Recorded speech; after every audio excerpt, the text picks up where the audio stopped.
welcome back, everyone.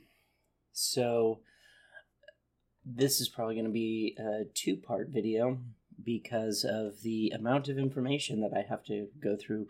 I first wanted to go through a conversation between Chick Megan and I. So we were in the comment section talking about the New Zealand shooter, the Uvalde shooter, and the Buffalo, New York shooter. And, he was commenting on the manifesto of the Uvalde shooter, of the New Zealand shooter, saying that he was an eco-fascist. And this was under C.R. Williams' comment section on his channel, on one of his videos. He said the New Zealand murderer did say that he was an eco-fascist and referred to a system similar to China in his manifesto. The Uvalde murder and New York murder, as far as I know, did not. And the Uvalde murder did not include, he didn't even have a manifesto. And the New York murderer did have a manifesto in which he did mention the white genocide or white replacement conspiracy theory. And this one, C.R. Williams said, it is true of several leftists, and this was a comment that I had left. Basically, he's talking about that there many times leftists get construed as being violent when in fact they're just participating in peaceful protest, exercising the First Amendment right of peaceful assembly. And he's saying that other leftists, make the rest of the left look violent with, black blocs and Antifa, which is true. A lot of the times, leftists, when they do engage in peaceful protest, they are equated to being violent, even though they're literally just peacefully protesting. Standing outside the White House with signs and messages, that's considered violent by some people. It's really weird. But, so Chick Megan chimes in. He said, I would look for his manifesto. I looked for his manifesto and read it myself, but I'm sure it's dumb as fuck and probably on enough lists as it is. The screenshots I saw said he was inspired by the New Zealand shooter and he was an eco-fascist. It could be fake, who knows? That was pointless. I shouldn't have even read that part. That's why I was asking where you got that information from. What is being said about the Uvalde shooter just seems like he was just mentally unstable. The New York shooter didn't cite eco-fascism, he cited the white replacement genocide conspiracy theory. And to which Jake McKinn said, and that's not a damn theory. And I said, I'm pretty sure it is. So then he said, then you don't know anything at all when it comes to demography, and you shouldn't speak on the subject. And my whole point is that I don't need to know about the demography like I would like to use the demography. The point is, from a philosophical perspective, there is a claim here that is being disputed, and all you need is logic and critical thinking to see if a claim is valid or not. So I'm not really interested in that. But there is something very, very interesting in the demographics that I found when looking not only at... I was looking at the census report, and there's an interesting number there that I'm going to go over. Maybe this will be two-part. That'll probably be in the second part. We'll see. Then I asked him, do you see it as replacement or genocidal? Now, the point of that question, he responds by saying, it's the same thing. Look up the UN's definition of genocide. It means to kill off, in part or in whole, a race, nation, or tribe, not mass murder. And he answered the question that I needed to know. The important thing in answering that question is not necessarily whether he sees it as replacement or genocidal. The point is that does he perceive this as deliberate or incidental? That's important. And in this claim is deciphering, is this incidental or is it deliberate? And he basically said it's deliberate. So that's really what I needed to know, is whether is that he finds it deliberate. So then my question for this is, what is the motivation by doing this? And that's really important, is that establishing the motivation for any group, something of people that would want to do this white genocide. And that seems to be entirely elusive. This is a question that every time is asked is dodged to death. It's like that no one will answer this.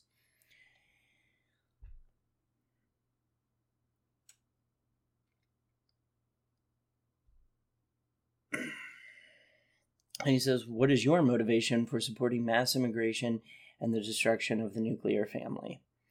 I've never really made my position on immigration vocal. I've never really given my stance at all. I've never said it in the entire time of having this channel. I've never ever said anything about what I think of immigration. And what I think of immigration is I take a more a moderate, or I stand for like moderate or controlled immigration, which is the majority of countries out there. That's what they do, is moderate or controlled immigration. You do have countries like the Kingdom of Saudi Arabia or China, or, well, maybe not. I think China does take some, but North Korea. But Kingdom of Saudi Arabia is a great example. They don't take immigrants in, and there's a lot of really funky laws surrounding being able to go to the Kingdom of Saudi Arabia.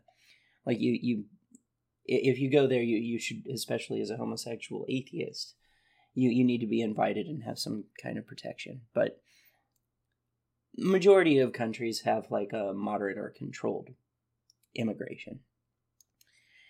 I think one of your responses has been removed. All these countries,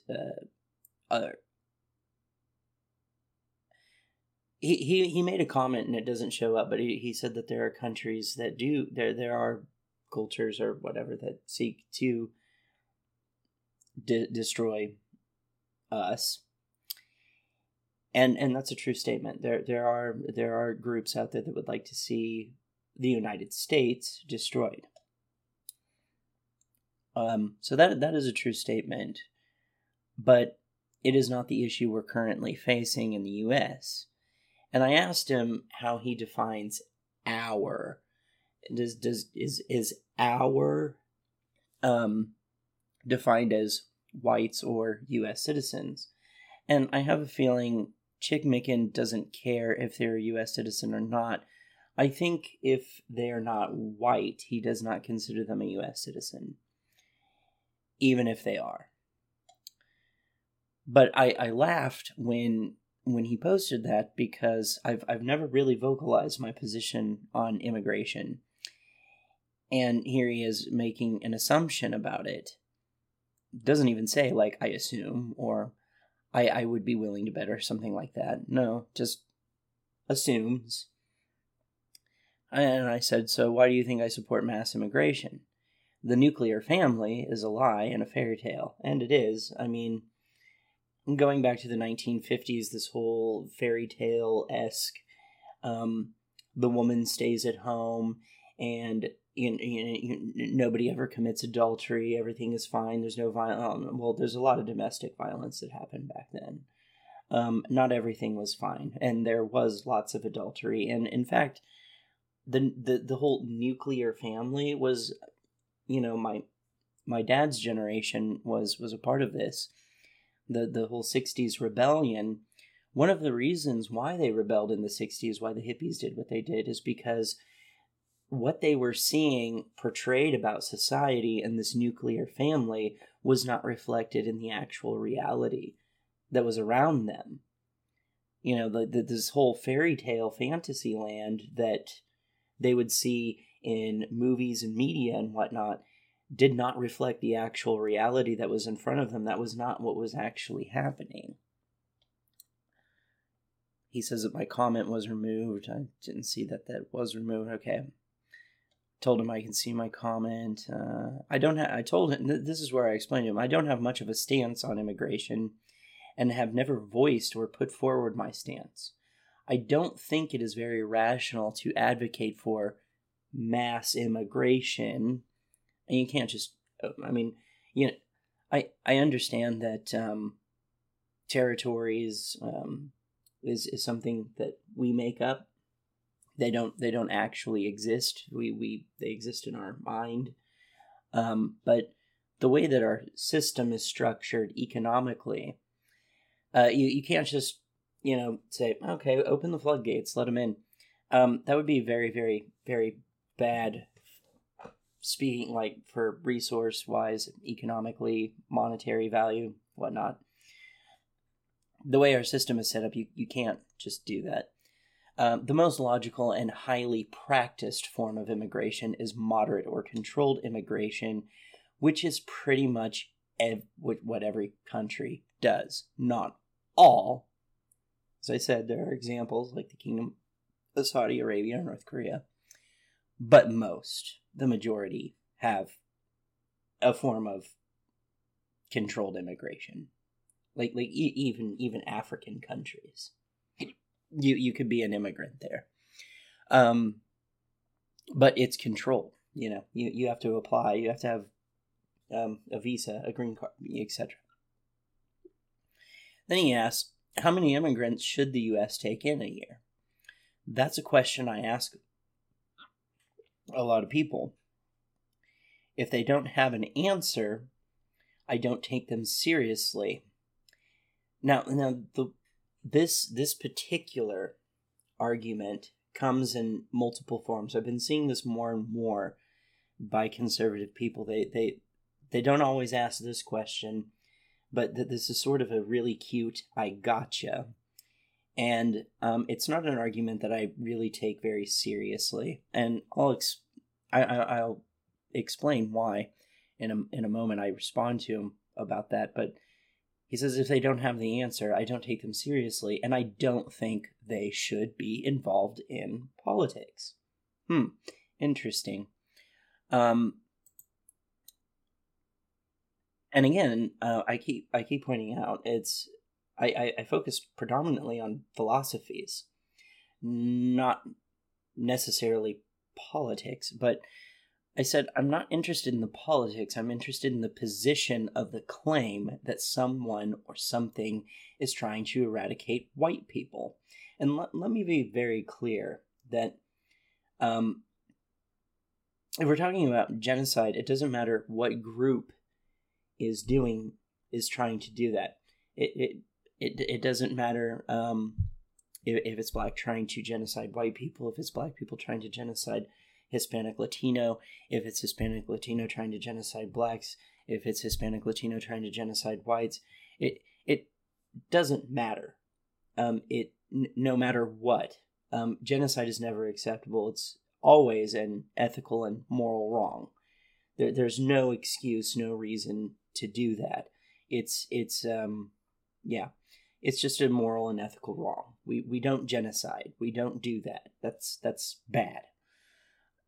I think that should be universally agreed upon by humanity across the globe. Unfortunately, you have people that don't see it that way, but it really is just a moral and ethical wrong, and would be really hard to defend the position that it is an ethical or moral correct or positive or pro. It really isn't.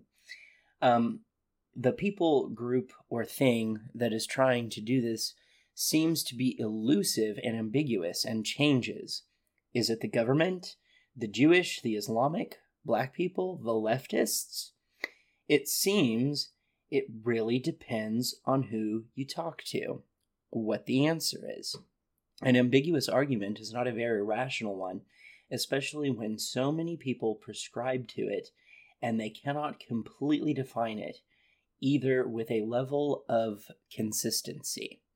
Also, the motive behind this seems to be really elusive as well. No matter who I ask, this question is dodged. Either they don't know the answer, or there is no answer because it doesn't exist. Politics is a part of philosophy, but not the entirety of it.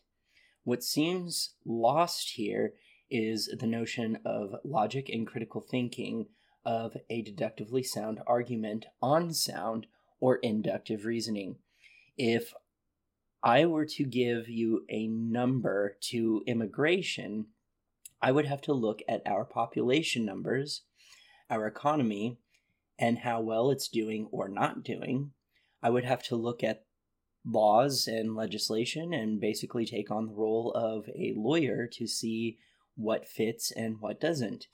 The exact amount that can come in is really complex math for a mathematician. You do realize there are people who specialize in these niche topics of politics. Most politicians couldn't even give you an exact number. I don't think any of them can, actually, off the top of their head. It's something that takes planning on current and past trends to build a model of prediction. That's what you do in business management too. You look at past and current sales trends to predict what you're possibly going to do. To make a statement like, if you don't know how many we should let in, you know nothing about politics and you should stay away from them, is absurd. The cute little "I got you" argument. If you can't give me an exact number, then you shouldn't touch politics. Well, no, that argument is absurd. I know enough about politics that when a politician makes these decisions, they don't do it on their own. It involves economists, lawyers, mathematicians, sociology studies, and statistics. Basically, they come up with these policies with a team of experts. And that is true. That's what they do. If you think a single individual is sitting in Congress coming up with numbers arbitrarily, that shows me how little you know about how our political system works. I think your assertion is a cute "I gotcha" for those who aren't really free thinkers and just sort of regurgitate talking points from their favorite figurehead on social media. I'm telling you, I can't give you an answer because I understand our political process, seemingly, better than you do in certain aspects. In reality, and this is the reality in many cases between people, there's things I know about politics that you don't, and things you know about politics that I don't. And that's just the plain and simple reality. And the way that a lot of the legalities and laws and things are written, a lot of it is very ambiguous and vague, and a lot of the times I think that's deliberate. Maybe not all the time, but a lot of the times I think it's deliberate. We say that, we talk about like the Enlightenment philosophy of liberty, of freedom, and that's very kind of ambiguous. And I think it's done that way on purpose, because as new information unfolds to us, then we can sort of start to maximize freedoms. So then he says, the reason it invalidates your opinion about politics, it's not my opinion, it is fact, is because we take in half the world's immigrants every single year. And, I don't know if that's true. That's a bold claim. I would have to look into that to see if that's true or not. That's a very large number of people to say, 50% of all the world's immigrants come to the United States.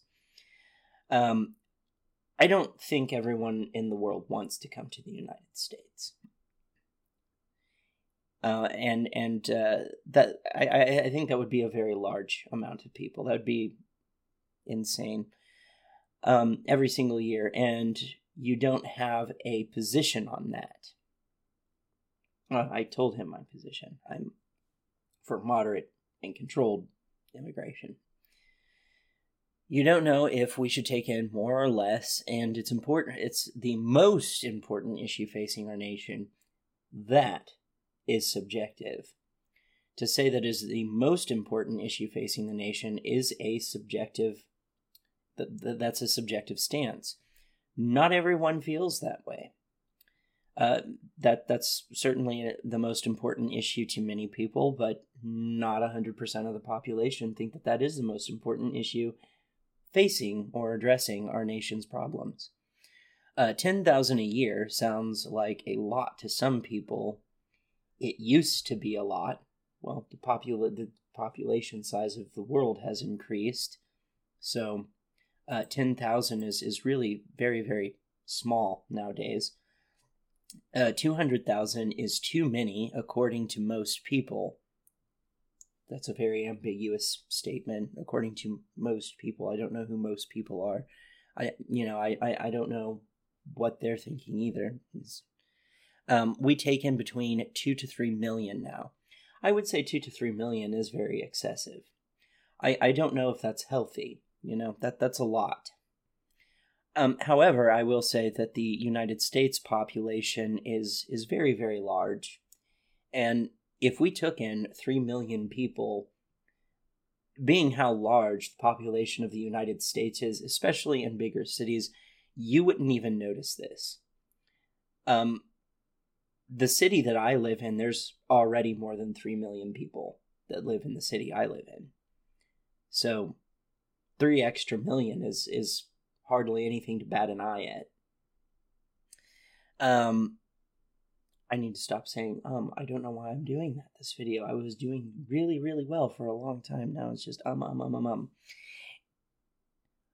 get back to you later. And this really sucks because I had a really well thought out response to this. I'm just well done. And I ended up hitting the wrong button on the keyboard and it deleted everything. I was irritated about it. I ended up giving the highlights from what I got deleted in this. But I explained to him, I'll get back to you later. I had a nice response to this and I hit the wrong key on the keyboard and the browser closed, deleting it all. I will say from my response that, and this is the highlights from what I responded with, that I am not sure we are taking in half the world's immigrants. 2 to 3 million is excessive if we are indeed taking on that many. Both the left and right have equally valid arguments for and against immigration. I am only counting the rational ones based on empirical data. And it is true, I've looked at, and what I'm calling rational right-wing arguments against immigration really have to do with economics and not as much about race and culture and blah, blah, blah, blah. They do have really good arguments, really justifiable arguments, and so does the left on bringing them in. And I don't know that they're necessarily antithetical to each other. I don't think Chick Mickens making a compelling argument. There are right-leaning folks, though, that are not racially motivated, that do make very compelling arguments that I think do stand to reason. And so does the left on bringing them in. And that's what I mean. You really need a control or mitigated immigration to get sort of that sweet spot to hit the quota and make society propel itself, but also not too many to, stagnate it. It being the most important issue in the U.S. right now is subjective. And it is. That is his opinion. He says over 40 million people in this country that the government actually admits to. weren't even born here. Do you understand the fucking problem with that?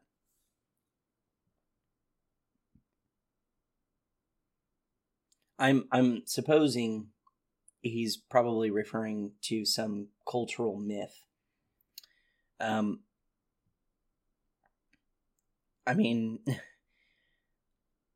living in a city, you live with massive amounts of diversity, not just, ethnically, racially, whatever. Culturally, you have very diversified, and I gotta tell you, you don't really notice it living in the city. You get pretty used to it. It's not a big deal.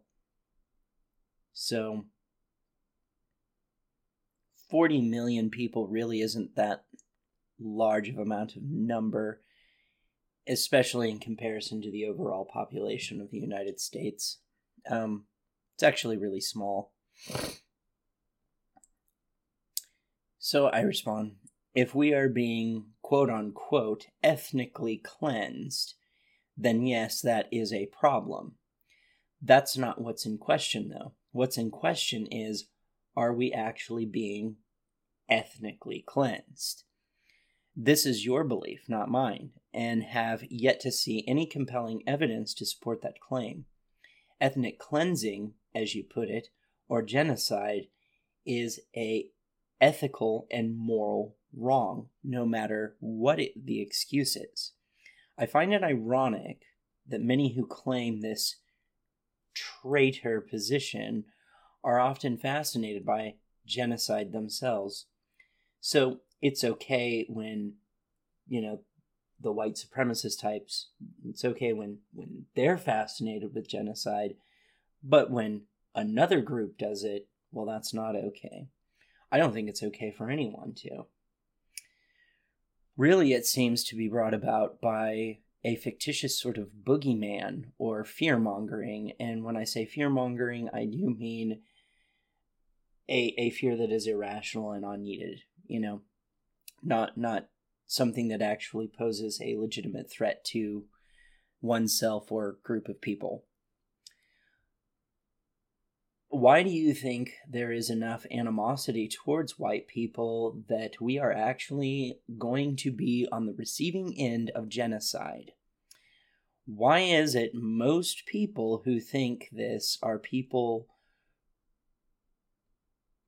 What was I trying to say here? Are people who want genocide on others for no reason other than they think their race or ethnicity is better.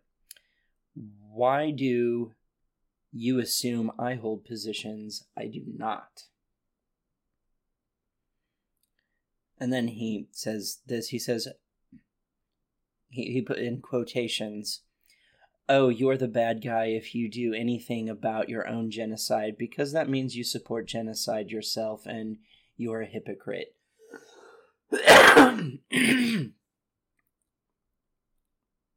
And he says, yeah, that rhetoric doesn't work on me. I'm not a conservative. I don't operate inside of some dumbass box my enemies create for me. You know, the thing is, I wouldn't fault anybody for defending themselves against a genocide, regardless of what group that is. But I'm not so sure that going around killing innocent civilians is that answer. You know, I think it would be more productive to, for one, raise awareness that actually makes sense, but two, you would have to confront the actual antagonist, the literal people who are advocating for said genocide, not random civilians that don't even know what you're talking about. But I told him, you know, that's not what I said at all. Nowhere close. Try again. Because it's not. Has not. Again, the question, the motive question, is constantly dodged.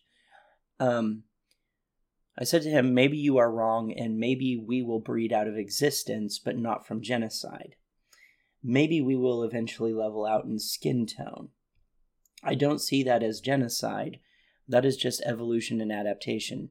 You treat other humans like they are not humans at all. Frankly, I find that very disturbing that you've rationalized dehumanization. Maybe you haven't, because I don't know that. Maybe he has, maybe he hasn't. Okay, I don't want to assume. People of European descent no longer being white seems to be a very difficult concept for you to fathom. If you want white people birth rates to go up, then start voting towards people who are trying to make our society more bearable to live in. Not just for yourself. That's part of the problem here. People aren't reproducing due to the massive amount of burden it brings that far outweighs the mind-blowing event of being a parent. It's far too expensive, with very little aspects for financial growth to incentivize it. The wealthy have no excuse in this regard. They can afford it, yet they do not pass that on to their workers. Our middle class is shit right now, and that's not going to change. Right now, as it stands, whites are still a majority in this country. Have you ever considered some things are just meant to end? This is sort of the doomer in me. Everything has an expiration date. There's so many aspects of this that I find absent of realistic interpretation. By the way, Africa being the cradle of life has not changed. That is still fact. The earliest fossil records of Indo-European people were not white. Ghost DNA isn't what you think it is. It's a genetic variant that comes from early hominid species interbreeding with another one that we do not have a fossil record of. The only difference in this and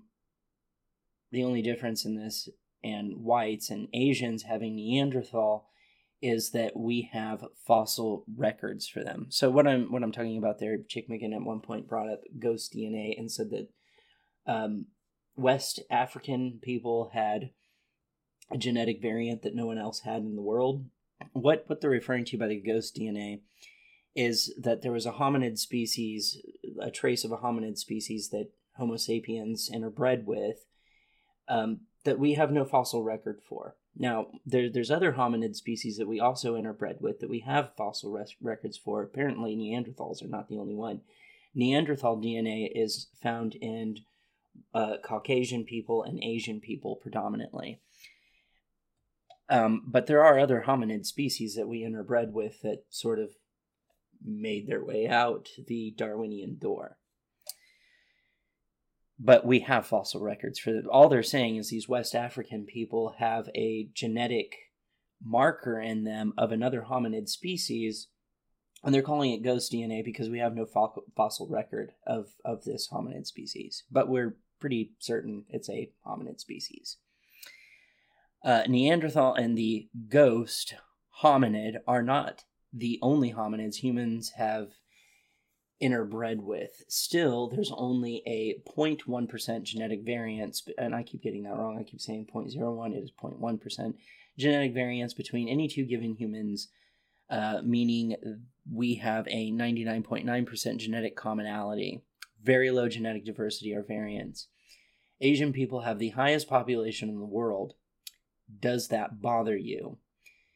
Because that's not intentional. That's just human reproduction, adapting and changing due to climate and region. And there's culture, which is a learned behavior and not something that is genetically inherited at all. We are all just humans, and culture is something we made up. Are those uncomfortable truths for you? So then he says, I can't respond to all of that because it's too much, and I doubt my comment will even be allowed if I do. I will say this, though. Economically, we share the same grievances. This country has been plundered, and it will continue to happen until we, quote unquote, own nothing, and we are happy about it. A quote from Klaus Schwab. We've been robbed of everything, including our property and birthrights. This is one thing I think a lot of people have a hard time with that I do. I'm not really concerned about my lineage. I'm not. I don't care. An identity, I solely identify as me, and only me. I'm not concerned about past or present lineage. I'm not concerned about if I'm white or if I'm black or if I'm Latino, Hispanic, or if I'm Asian, or or if I have German or Hungarian or Norwegian or English or whatever. I mean, people love to talk about this stuff like, oh, I'm Dutch and Welsh or whatever. They love to do this, and I find it irrelevant. I find it absolutely irrelevant. I don't care. You have to learn to live in the moment, and the stuff that happened. I mean, you are here as a result of people just sort of randomly breeding out of wedlock anyway. And what we've seen at least within the Human Genome Project is that, well, there's a lot of people find out that they have genetic lineages that they would never expect. There's a lot of black people that have European genetic lineage in them. And pretty much everyone, I think, like pretty much every white person has about at least 2% African genetic lineage in them. And that's because Africa is the cradle of life. So I'm not, if you understand genetic diversity and genetic variance, you would understand that we are one species. This concept of race is purely aesthetic. It really and truly is. It's kind of insane to be fixated on, and that goes for any racial category. I think it's really weird when people get really fixated on their race, ethnicity, and there is something I found in the statistics that revolve around this that I find really, really interesting, and I can't wait to go over it because it's really interesting. Very, very fascinating. And he says, I don't simp for capitalism. Don't confuse me with a conservative because I'm not one. Many corporations and NGOs need to be abolished, and the people in charge of them need to be charged for their crimes. And then he quotes me, you treat other humans like they are not humans at all. And he says, what do you believe should have happened to Jonathan Pollard? I don't know why Jonathan Pollard. I didn't know. I vaguely remembered something, but it's not something I looked heavily into. But I don't know why Jonathan Pollard had anything to do with it.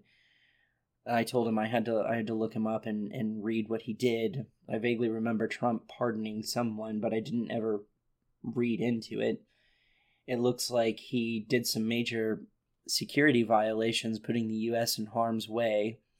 The people from Israel started campaigning for his release. They wanted him to become an Israeli citizen. It's very evident that Israel had an agenda with this. They wanted him free, and I don't think he should have been released from prison. I don't advocate for the death penalty, but I don't think he should have been released from prison. He did commit a crime that put the United States in jeopardy. His only defense claim is he was looking out for Israel's best interest because the U.S. was withholding, quote unquote, withholding vital information from them. They make it sound like both sides benefit from this, and they do not make a very strong case as to why.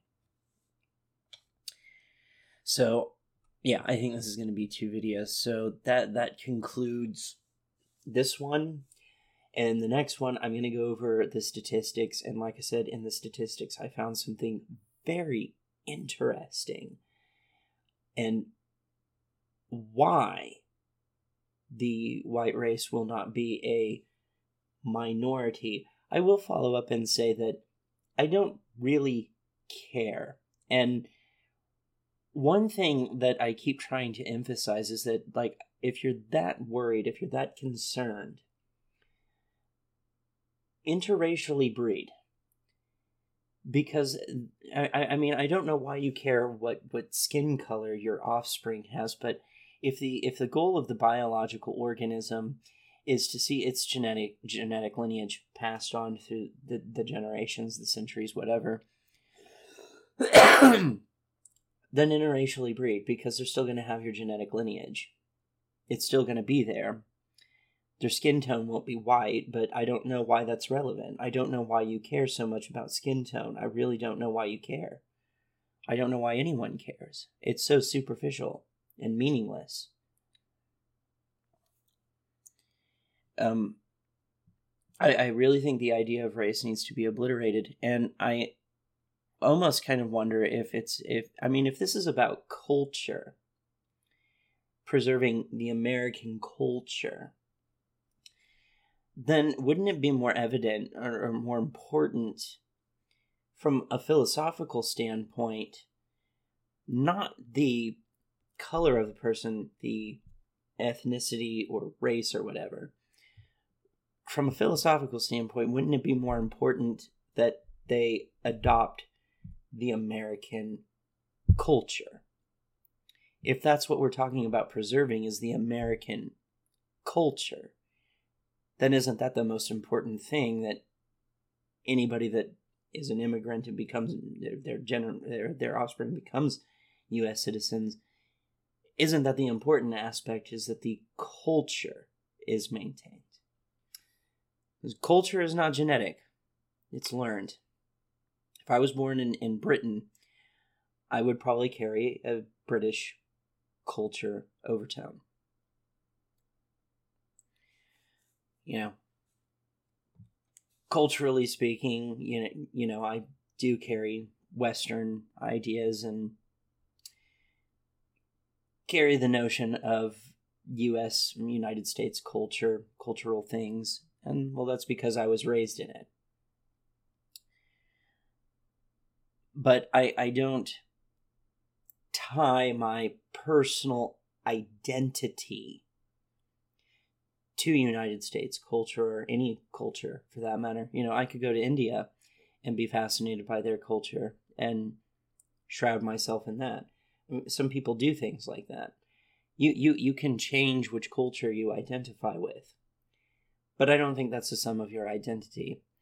I think what's missing here, I mean, this is a lot of collectivism, a lot of tribalism, and not a lot of individual self-expression and the willingness to accept different quirks and personality traits and whatnot. Or just the fact that, you know, not everyone's the same. People have different likes, dislikes, tastes, preferences, etc. And I think as long as those tastes, preferences, and etc.'s don't really interrupt other freedoms, well, that's the American culture, is it not? Is freedom loving. And I think as long as you have the notion of maximizing freedom and not restricting them and becoming a dictator, then I think you're very much in emboldening and embodying the American culture.